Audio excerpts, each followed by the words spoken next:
സാറേ, എനിക്കൊരു കാര്യം പറയാനുണ്ട്. ഈ പെൻഷൻ, വാർദ്ധക്യ പെൻഷനായാലും വിധവാ പെൻഷനായാലും ഏത് പെൻഷനായാലും ശരി, അതാത് മാസം എല്ലാ ഈ പെൻഷൻ വാങ്ങിക്കുന്ന ആൾക്കാർക്കും കൊടുക്കണമെന്നാണ് എൻ്റെ ആഗ്രഹം.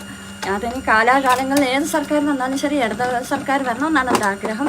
എന്നിരുന്നാൽ കൂടി ഇനി ജയിച്ച് വന്നാൽ ആദ്യം ചെയ്യേണ്ട ഒരേ ഒരു കാര്യം മാത്രമാണ്.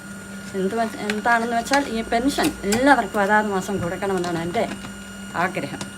1200 ആക്കിയപ്പോ എല്ലാ മാസവും പെൻഷൻ തരണം എന്ന് നമ്മൾക്ക് മോഹം. അപ്പൊ അതിനു വേണ്ടിയിട്ട് നമ്മളൊരു കമ്പനി ഉണ്ടാക്കി. ഇപ്പൊ സർക്കാരിന്റെ കയ്യില് തൽക്കാലം ഒരു മാസം പൈസ ഇല്ലെങ്കിലും അവർ വായ്പ എടുത്ത് നിങ്ങൾക്ക് പെൻഷൻ തരും. അങ്ങനെയാണ് 3 വർഷം പെൻഷൻ കൃത്യം തരുന്നുണ്ട്. അപ്പൊ ഇപ്പൊ എന്ത് BJP സർക്കാർ ചെയ്തതെന്നറിയാം. ഇതിനു വേണ്ടിയിട്ട് ഈ കമ്പനി മൊത്തം ഒരു 13,000 കോടി രൂപ വായ്പ എടുത്തിട്ടുണ്ട്. അല്ല, അപ്പപ്പോ കൈവായ്പയാണ്. അടുത്ത മാസം സർക്കാർ പൈസ അവർക്ക് തിരിച്ചു കൊടുക്കും. അതിൽ 8,000 കോടി ചിലരും തിരിച്ചു കൊടുത്തു കഴിഞ്ഞതാണ്.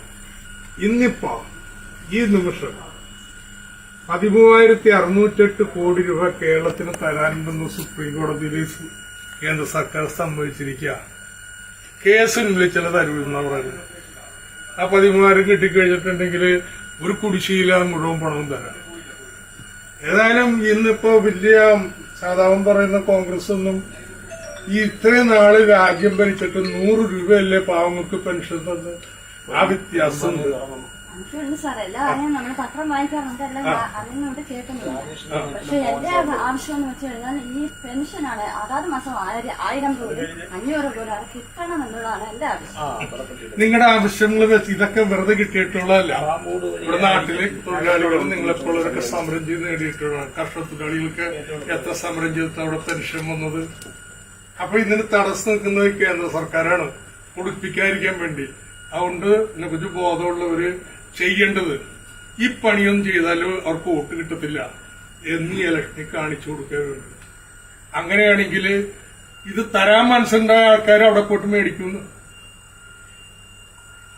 ഇവരാരെങ്കിലും പറയുന്നുണ്ടോ 13,608 കോടി രൂപ കേരളത്തിൽ തരാനുണ്ട്, ഇപ്പൊ അങ്ങോട്ട് കൊടുക്ക്, പെൻഷൻ കൊടുക്കട്ടെ എന്ന് പ്രാവശ്യം പറഞ്ഞിട്ടുണ്ടോ? അവരുടെയൊക്കെ ലക്ഷ്യം വെച്ച് കഴിഞ്ഞാലേ ഈ തരിക്കാതിരിക്കുക എന്നുള്ളതാണ്. തരിക്കാതിരിക്കുമ്പോ നിങ്ങളെപ്പോലെ ദേഷ്യമൊക്കെ അവിടെ സ്വാഭാവികം. കിട്ടേണ്ടവർക്ക് അവരുടെ അവകാശമല്ലേ നോക്കുള്ളൂ. നമുക്ക് ഇന്ന് കിട്ടേണ്ടതല്ലേ, കിട്ടിയിട്ട് എന്തൊക്കെ ചെയ്യാനുള്ളതാ. അതുകൊണ്ട് നമുക്ക് ശുണ്ടി വരും. അതിനു വേണ്ടിയിട്ട് തരയിക്കാതിരിക്കുന്ന അവസ്ഥ ഉണ്ടായിക്കൊണ്ടിരിക്കുകയാണ്. അപ്പൊ രാഷ്ട്രീയം ഉണ്ടെങ്കിൽ ചെയ്യേണ്ടത് തന്നവര്, ഇപ്പൊ തരയിക്കാതിരിക്കുന്നവര്, അവർക്കെതിരായിട്ട് നിങ്ങളുടെ വോട്ട് രേഖപ്പെടുത്തും. ഇങ്ങനെ ചോദിച്ചില്ലെങ്കിൽ എനിക്ക് പറയാൻ പറ്റില്ല. കൈ